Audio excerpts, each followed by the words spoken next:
Assalamualaikum warahmatullahi wabarakatuh. Perkenalkan, nama saya Sarah Usman ini dengan NIM 22005087.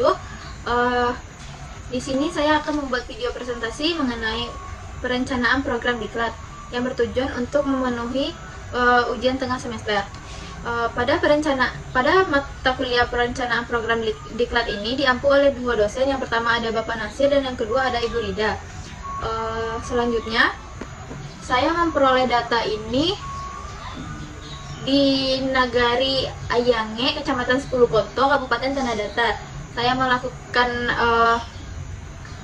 melakukan observasi ini pada tanggal 20 Oktober 2024. Dokumentasi pengambilan data bersama Bapak Wali Nagari Ayange, Bapak Riki Mulyadi, SES. Dan ini datanya. Baiklah, kita lanjut pada tabel yang pertama mengenai data identitas individu. Dapat kita lihat dari tabel yang ada bahwa mayoritas responden masyarakat yang ada di Nagari Ayange yang saya ambil ini berkisaran umur 20 sampai 60 tahun. Di mana kebanyakan dari responden ini ialah laki-laki. Dan status dari responden yang saya ambil ini kebanyakan adalah berstatus kawin. Rata-rata latar belakang pendidikan dari warga di Nagari Ayange ini tamatan dari SMA dan sarjana. Adapun tamatan dari SD dan juga SMP. Untuk bagian pekerjaan, masyarakat di Nagari Ayange ini mayoritas bekerja sebagai petani. Nah, lanjut pada tabel yang kedua, yaitu informasi kondisi masyarakat. Dari tabel dapat diketahui bahwasanya Nagari Ayange memiliki fasilitas pendidikan yang lengkap. Dari segi sumber mata pencariannya, rata-rata masyarakat di sana berprofesi sebagai petani. Nah, yang ketiga yaitu potensi alam yang ada di Nagari Ayange ini, yaitu perkebunan. Dapat dilihat dari segi tata letaknya, di mana Nagari Ayange ini berada di daerah pegunungan dan mayoritas masyarakatnya pun berprofesi sebagai petani. Selanjutnya dari segi kesehatan, di Nagari Ayange ini sudah bagus dalam kondisi kesehatannya, yang mana didukung oleh fasilitas kesehatan seperti posyandu dan juga adanya Polindes di nagari tersebut. Selanjutnya dari segi adat istiadat masyarakat di Nagari Ayange. Dari segi adat istiadat masyarakat di Nagari Ayange ini, masyarakat ini masih kental akan adanya adat istiadat, di mana dapat kita lihat bahwasanya di Nagari Ayange ini banyak ditemui berupa sanggar-sanggar, di mana sanggar ini mengajarkan seperti pelatihan tambur, adapun seperti berbagai macam tari, dan juga adanya kesenian sile yang diajarkan pada sanggar tersebut. Di sini juga adanya kegiatan keagamaan. Kegiatan keagamaan ini biasanya dilakukan secara bersama-sama oleh masyarakat di Nagari Kaitan 2.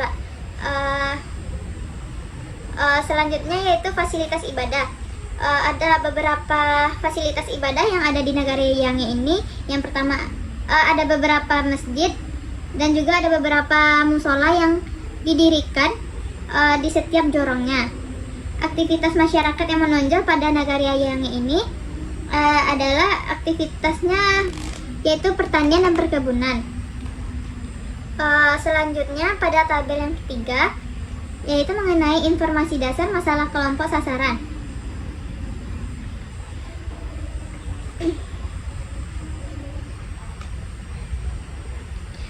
Dari tabel yang ada diketahui bahwa adanya berbagai masalah, baik itu individu maupun masyarakat yang ada di Nagari Ayange ini, baik itu dari segi ekonomi, sosial, budaya, pendidikan, kesehatan, politik, pertahanan, dan keamanan. Nah, dari berbagai aspek permasalahan yang ada, masyarakat di Nagari Ayange ini perlu diberikan peningkatan pengetahuan dan keterampilan untuk menangani berbagai masalah yang ada dari berbagai aspek permasalahan yang ada di nagari tersebut. Kita lanjut pada tabel yang keempat, yaitu mengenai identifikasi kebutuhan belajar kelompok masyarakat. dapat kita lihat dari tabel yang ada. Di sini dari segi aspek pengetahuan dan keterampilan yang ingin dikuasai, dari yang kita ketahui bahwa di Nagari Ayangge ini mayoritas mata pencarian masyarakatnya itu adalah sebagai petani, khususnya petani sayuran dan juga buah-buahan. Maka pengetahuan dan keterampilan yang ingin dikuasai oleh masyarakat ialah cara mengatasi gagal panen akibat serangan hama ataupun atau faktor cuaca, dan juga cara pemasaran dari hasil panen tersebut, seperti pengetahuan mengenai bagaimana pemilihan bibit yang bagus, bagaimana cara mengatasi hama yang ada di pertanian, dan juga yang ketiga ada pengetahuan mengenai pemasaran dari hasil panen agar hasil panen ini tidak terjual dengan harga yang relatif lebih rendah. Yang kedua dari aspek sumber-sumber belajar yang mendukung kebutuhan belajar masyarakat.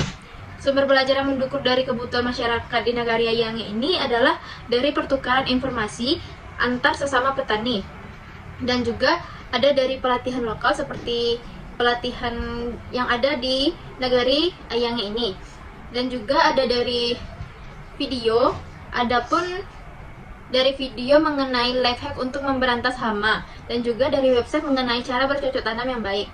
Selanjutnya, pada tabel yang kelima mengenai identifikasi masalah. Di sini saya mengidentifikasi masalah, ada 3 identifikasi masalah. Yang pertama ada masalah pemasaran hasil pertanian, yang kedua adanya kurangnya pengetahuan masyarakat tentang penggunaan pupuk dan pestisida yang aman, dan yang ketiga kesehatan lingkungan yang kurang terjaga. Dari segi identifikasi masalah pemasaran hasil pertanian, di sini dapat bekerja sama dengan Dinas Pertanian ataupun BUMDes, di mana Dinas Pertanian di sini berguna untuk mengawasi dan mendukung pemasaran dari hasil tani, sedangkan BUMDes berguna untuk membantu pemasaran lokal yang ada di daerah Nagari Ayangge tersebut. Rekomendasi programnya yaitu program pelatihan pemasaran secara digital untuk petani, di mana pelatihan ini berguna untuk melatih petani dalam memanfaatkan media digital untuk pemasaran dan memperluas jaringan penjualan. Yang kedua, identifikasi masalah. Identifikasi masalah yang kedua itu kurangnya pengetahuan masyarakat tentang penggunaan pupuk dan pestisida yang aman. Identifikasi institusionalnya, yang pertama ada Dinas Pertanian, dan yang kedua ada Lembaga Penyuluhan Pertanian, di mana Dinas Pertanian di sini berguna untuk memberikan edukasi tentang penggunaan pupuk dan pestisida, dan Lembaga Penyuluhan Pertanian ini memberikan pelatihan kepada para petani. Rekomendasi programnya yaitu program penyuluhan pertanian secara berkelanjutan, yaitu dengan mengadakan penyuluhan rutin tentang penggunaan pupuk dan pestisida yang ramah lingkungan untuk menjaga kesehatan dari segi tanah. Yang ketiga, identifikasi masalah yang ketiga yaitu kesehatan lingkungan yang kurang terjaga. Identifikasi institusionalnya, yang pertama ada Dinas Kesehatan dan ada Posyandu, di mana Dinas Kesehatan di sini berguna untuk memberikan edukasi kesehatan dan juga kebersihan kepada masyarakat. Yang kedua, adanya Posyandu. Posyandu di sini berguna untuk melakukan pemantauan kesehatan kepada masyarakat secara berkala. Rekomendasi program ini yaitu program peningkatan kesadaran masyarakat akan kesehatan lingkungan. Program ini dilakukan dengan cara mengadakan edukasi dan pelatihan tentang pentingnya sanitasi serta cara menjaga kebersihan lingkungan yang tepat. Kita lanjut pada tabel yang ke-6.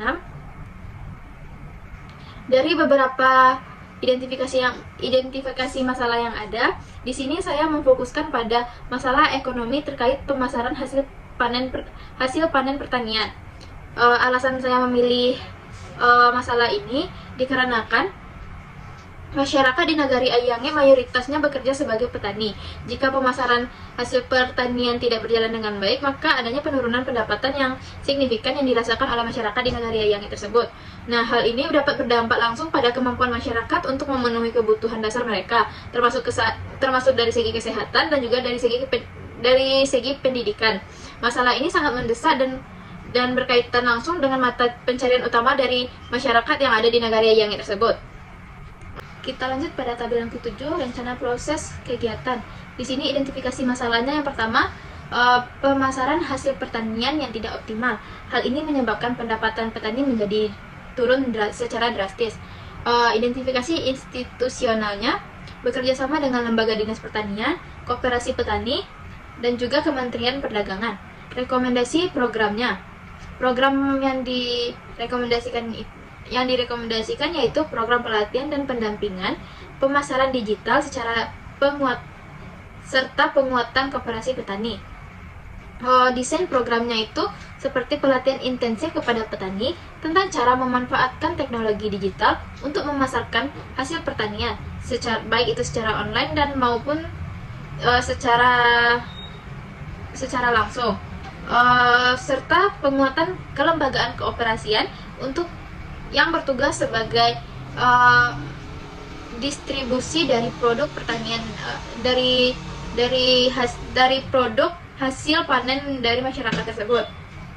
Hasil yang diharapkan dari jangka pendeknya yaitu petani mampu memasarkan produk pertanian secara mandiri melalui platform digital.